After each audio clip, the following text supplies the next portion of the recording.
was Senator Lindsey Graham with me here last weekend, urging President Trump to take decisive action against Iran's brutal regime. The president said on Friday that Iran canceled the execution of over 800 political prisoners as he continues to monitor the protests, which began late last month over Iran's failing economy and the president's crippling sanctions. But the pain lingers as thousands have already been killed for protesting on the streets. Joining me now in the Sunday Morning Futures exclusive is Senate Foreign Relations Committee member, Senator Bill Hagerty of Tennessee. Senator, great to see you. Thanks so much for being here. I want to get your take on foreign affairs as well as domestic policy with regard to ICE, what you heard from Todd Lyons a moment ago. First, let's take on Iran. Your reaction to President Trump's treatment of this issue. Do you believe the president should, in fact, take more aggressive action against the Iranian leadership? I do, and we've seen what happens when we fail to do so.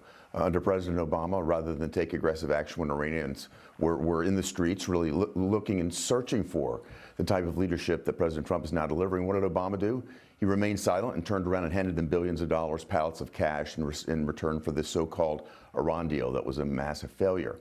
We had them at their knees in 2020. I worked on an aspect of it when I was ambassador to Japan, stopping all oil purchases by the Japanese from the Iranians. The maximum pressure program was working. John Kerry then steps in, the former Secretary of State, tells the Iranians, wait, see what happens with the election.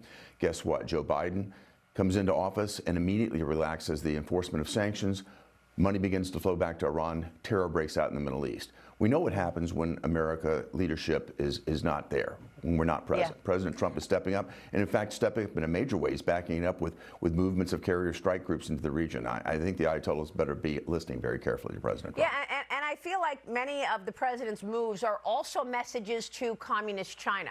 We're going to talk with Victoria Coates in a few minutes, and she points out that there are massive amounts of smaller fishing boats right now in the South China Sea. Maybe they're there to harass, obstruct shipping lanes. We're going to talk about that. But China has been able to infiltrate the United States in ways that no one has ever expected or understood. President Trump understands this. Do you believe some of these moves, whether it be wanting to acquire Greenland to protect America from China and Russia, or going into Venezuela and extracting Nicolas Maduro, or the activity for Iran, is this partly to send a message to our number one adversary, communist China? Maria, you're always so good on seeing China for what it is. And I think President Trump would agree with you. He's playing the long game. Yeah. There are geostrategic implications for everything that's happening longer term here. If you think about Iran and Venezuela, their illicit oil is being purchased primarily by China. That illicit oil is now coming under U.S. control. That's going to have a major impact on China. You think about China competing against us with rare earth minerals. We're going to control the flow of oil. It's not about producing the oil as much as it is about controlling it. And with oil under control, Venezuelan oil under American control, I think we see what's happening in Iran. There is a change underway right now. And if you think about the movements in Greenland, again, long-term geostrategic implications there. China, the East China Sea, the South China Sea, again, the boats, the harassment that's going on. President Trump has re-engaged with Japan in a way that shows even greater strength. I was the ambassador to Japan back when Prime Minister Abe was in office. I now see Prime Minister Takaichi and President Trump taking the relationship even further. China hates this. Long-term, Japan is the strongest partner we could possibly have in the region. President Trump is definitely playing the long game from a geostrategic standpoint, and he's winning.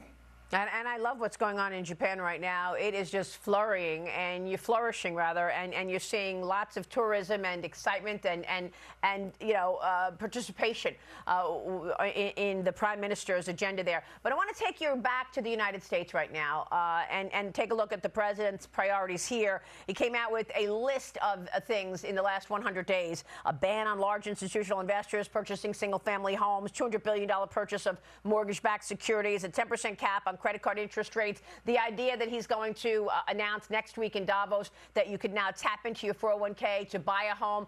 These are all efforts that he is trying to put out to make it easier on citizens' affordability.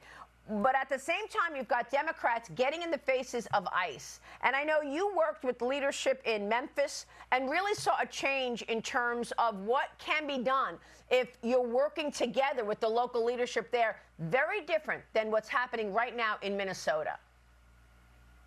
The contrast couldn't be more stark, Maria. You see what happens when you've got a local mayor in Minneapolis, Tim Walz, governor of Minnesota, encouraging citizens to resist federal authorities, to not cooperate. And what you have is bedlam in the streets. You have citizens driving into ICE agents. You have non-citizens, people here illegally, trying to attack ICE agents. And you have somehow these protesters advocating for the illegal people here, the ones that are criminals. You heard Todd Lyons, you had a great interview with Todd earlier. The 70% of these people that they're arresting are criminals, and now the job has become much more difficult in places like Minneapolis. Look at what happened in my home state of Memphis. I began working with the local mayor back in 2024. Governor Lee, a Republican, stepping up here in Tennessee, cooperating. Local leadership in Memphis cooperating. And what's happened? We've arrested over 5,000 criminals on the streets of Memphis. Memphis had become, on a per capita basis, the murder capital of America in 2023. And that has changed dramatically, and it's all because of local cooperation with federal authorities. We've got 16 different federal agencies working hand in glove with local authorities in Memphis right now. Memphis is becoming one of the safest cities in America. Wow, what a contrast versus Minneapolis.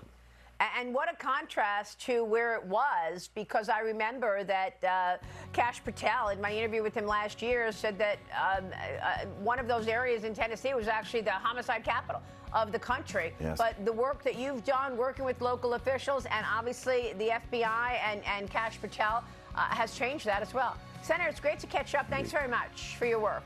Thank you, Maria.